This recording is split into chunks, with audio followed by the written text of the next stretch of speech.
سلام، خوش آمدید. امروز ما به عنوان تازه واردانی که در بریتیش کلمبیای زیبا زندگی می کنند قصد داریم بررسی کنیم که چگونه در خانه به طور مؤثر بازیافت و کمپوست کنیم. بازیافت و کمپوست فقط مسئولیت نیستند. آنها راههایی برای کمک به داشتن سیارهای سالمتر در جامعه هستند. بیایید شروع. اول بیایید در مورد اهمیت بازیافت و کمپوست صحبت کنیم. بازیافت به کاهش میزان زباله‌هایی که در محل‌های دفن زباله رها می‌شوند، حفظ منابع طبیعی مانند درختان و آب و کاهش آلودگی کمک می‌کند.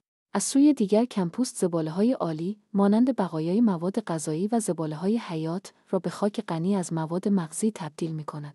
این فرایند نه تنها حجم زباله‌های ارسالی به محل‌های دفن زباله را کاهش می‌دهد، بلکه خاک را غنی می‌کند، رشد سالم گیاهان را تقویت می‌کند و نیاز به کودهای شیمیایی را کاهش می‌دهد.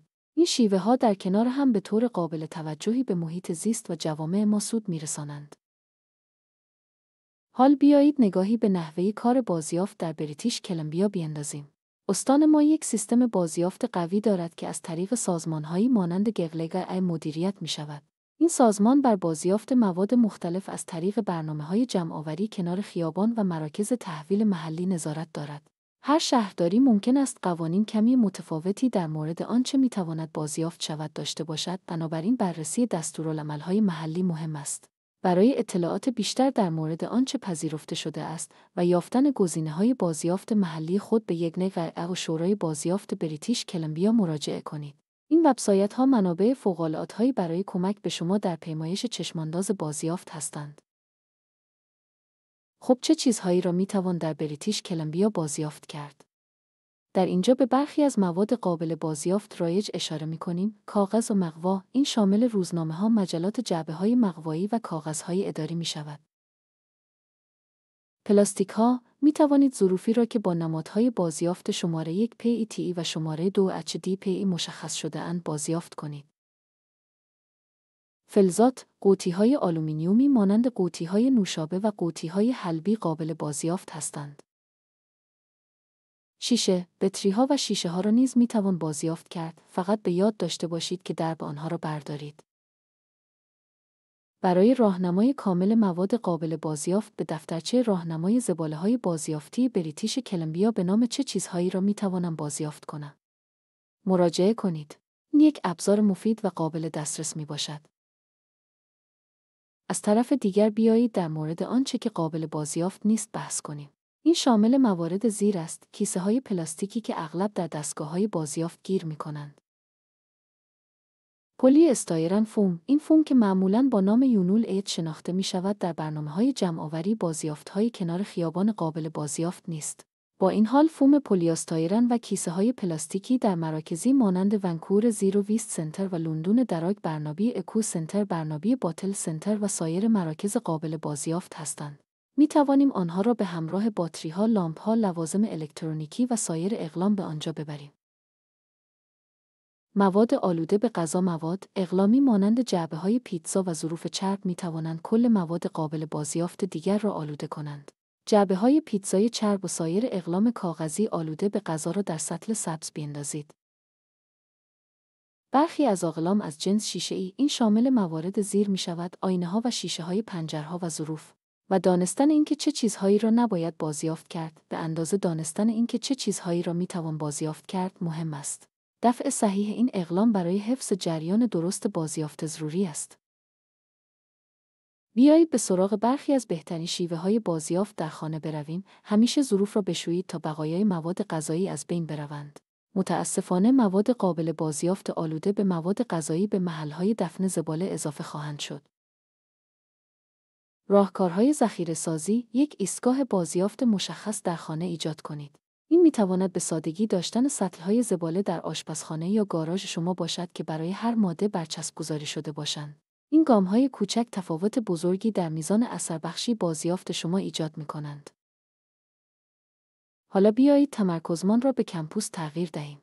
کمپوست یک فرایند طبیعی است که زباله‌های عالی را به خاک ارزشمند تبدیل می‌کند. این شامل ضایعات آشپزخانه مانند پوست میوه و سبزیجات، تفاله قهوه، پوسته تخم مرغ و زباله‌های حیات مانند برگ‌ها و چمن‌های بریده شده می‌شود. کمپوست نه تنها میزان زبالهایی را که به محل دفن زباله می‌فرستید کاهش می‌دهد، بلکه یک ماده اصلاحی غنی برای باغ‌ها و گیاهان نیز فراهم می‌کند. این یک روش سازگار با محیط زیست برای افزایش سلامت خاک است. در بیشتر آپارتمان‌ها و مجتمع‌های مسکونی یک سطل زباله سبز در اتاق زباله پیدا خواهید کرد. این بخشی از برنامه سطل زباله سبز است که در آن خرده‌های غذا و سایر اقلام قابل کمپوست به جای اینکه در محل‌های دفن زباله ریخته شوند به خاک سالم تبدیل می‌شوند.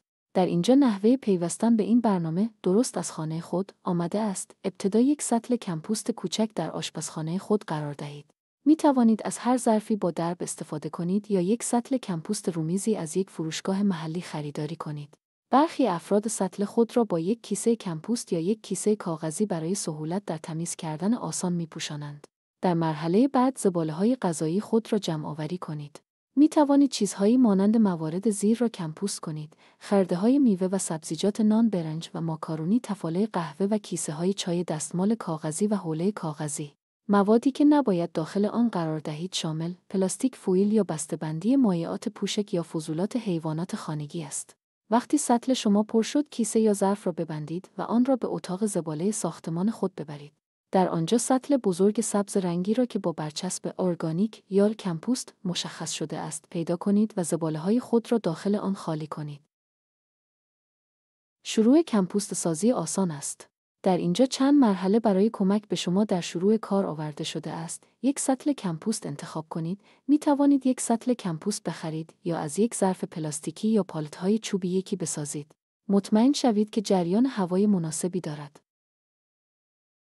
مواد اضافه کنید. سعی کنید بین مواد سبز که سرشار از نیتروژن هستند، مانند ته‌مانده غذا، و مواد قهوه‌ای که کربن بالایی دارند، مانند برگ‌های خشک و مقوا، تعادل برقرار کنید. کمپوست خود را نگهداری کنید. توده را مرتباً زیر و رو کنید تا هوادهی شود و فرایند تجزیه تسریع شود.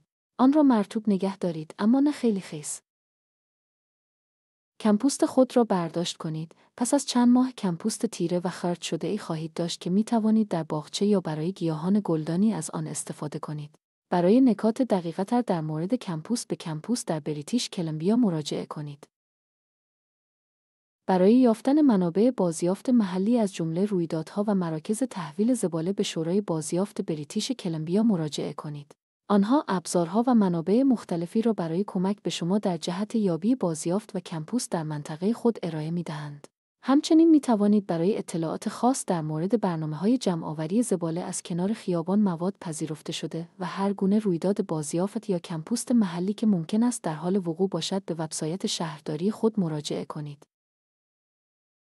در پایان، بازیافت و کمپوست سازی روش‌های ساده اما قدرتمندی برای ایجاد تغییر در جامعه و محیط زیست شما هستند. این نکات کلیدی را به خاطر داشته باشید. بدانید چه چیزهایی قابل بازیافت هستند و چه چیزهایی قابل بازیافت نیستند. مواد بازیافتی خود را به درستی آماده و دسته‌بندی کنید. برای غنی سازی خاک و کاهش ضایعات کمپوست سازی را شروع کنید. از منابع محلی و برنامه‌های ویژه بازیافت استفاده کنید. برنامه‌های بازیافت و کمپوست در شهرداری‌های مختلف در کلانشهر ونکوور و مناطق اطراف آن وجود دارد. با استفاده از این برنامه‌ها می‌توانید به کاهش زباله و پایداری محیط زیست در جامعه خود کمک کنید. نکات برجسته کلیدی برای هر شهر: ونکوور، کمپوست سبز برای ته‌مانده‌های غذا و زباله‌های حیات. ریچموند، جمع‌آوری زباله‌های غذا و حیات از طریق برنامه سبز. برنابی، ابتکارات جامع بازیافت و کاهش زباله. نیو وستمینستر، برنامه‌های باغبانی هوشمند و کمپوست. کوکیتلام، پورت کوکیتلام و پورت مودی، سیستم‌های ثبت سبز برای زباله‌های عالی. مپل ریج و پیت مودوز، برنامه‌های زیست محیطی حمایت از کمپوست. لانگلی و سوری، خدمات جمع‌آوری بازیافت از جمله راه حل‌های سبز برای زباله است. شرکت در این برنامه‌های شهری به کاهش زباله‌های ارسالی به محل‌های دفن زباله، کاهش انتشار گازهای گلخانه‌ای و حمایت از اقتصاد چرخشی با ایجاد کمپوست غنی از مواد مغذی برای باغ‌ها و فضاهای سبز کمک می‌کند. برای آشنایی با برنامه‌های بازیافت و کمپوست خاص هر شهر، این کدهای QR ارائه شده را بررسی کنید. اگر در این سیستم‌ها تازه‌کار هستید، با برنامه ثبت سبز برای زباله‌های عالی شروع کنید. این یک راه آسان و مؤثر برای مشارکت است. از اینکه امروز به من ملحق شدید متشکرم. با هم می توانیم بریتیش کلمبیا را تمیز و سبز نگه داریم. بیایید خانه جدیدمان را بپذیریم و به جوامع خود کمک مثبتی کنیم.